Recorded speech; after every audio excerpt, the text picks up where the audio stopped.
আসসালামু আলাইকুম। Farzana cooking and ব্লগে আপনাদেরকে স্বাগতম জানাচ্ছি। আজকে আরেকটি ব্লগ নিয়ে আপনাদের সাথে হাজির হয়ে গেলাম। সবাই পাশে থাকবেন, শেয়ার করবেন, আমার চ্যানেলটিকে সাবস্ক্রাইব করবেন। আজকে চলে এসেছি মজার টমেটো সস নিয়ে। আমার মেয়ের সস খুবই পছন্দ, তাই তার জন্য তৈরি করলাম এবং আপনাদের সাথে শেয়ার করার জন্য চলে এলাম। এখন টমেটোর দাম খুব কম, তাই সস বানিয়ে ফেললাম। এখানে আমি 5 কেজি টমেটো সস তৈরি করব, সেই জন্য আমি এই যে 5 কেজি টমেটো রেখেছি। এখন এগুলোকে ভালোভাবে ধুয়ে পরিষ্কার করে আমি টমেটো সস তৈরি করব।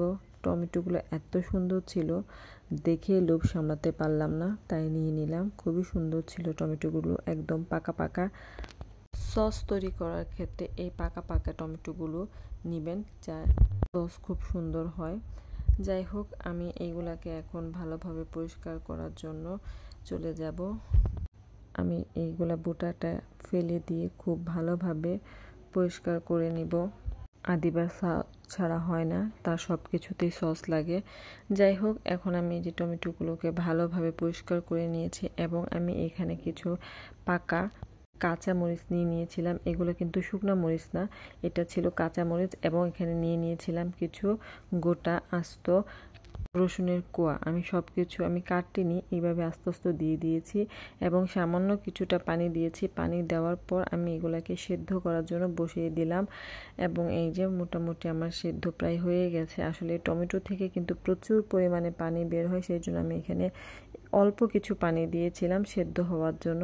আমি টমেটোকে ভালোভাবে সেদ্ধ করে নেব এবং সেদ্ধ করার পর ঠান্ডা করে আমি একটা ব্লেন্ডারে দিয়ে দিব। এই যে আমি ব্লেন্ডারে জগে দিয়ে দিয়েছি এবং খুব ভালোভাবে ব্লেন্ডার করে একটা ছাঁকনি দিয়ে ভালোভাবে এই যে ছেঁকে নিয়েছি। আমার এখানে ছাঁকা শেষ। এখন আমি চলে যাব টমেটো সসটা তৈরি করার জন্য। এখানে আমি একটা কড়াইতে কিছুটা পরিমাণ মতো সয়াবিন তেল দিয়ে দিব।